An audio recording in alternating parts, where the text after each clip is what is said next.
Hey everyone, welcome to another HowTech video tutorial. In this video we'll be showing you how to set the X and Y axes in Excel. The X-axis in a chart shows the category names or numbers.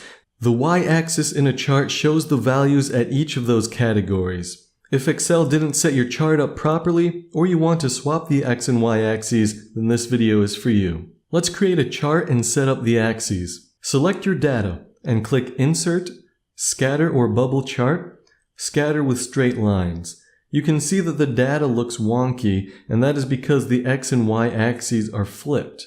Select the chart and click the Chart Filters button on the right of it. Click Select Data. Click Edit on the left. Delete the info in the series X values and create a new selection of what you want the X-axis to be. Do the same for the series Y values. Now our chart looks correct. Don't forget that Excel has many features to help you fine-tune your charts and graphs. What else do you want to learn about charts? Thanks for watching. If you liked this video, don't forget to give it a thumbs up and subscribe to our channel. And make sure to press the bell button to be the first to know about our new videos.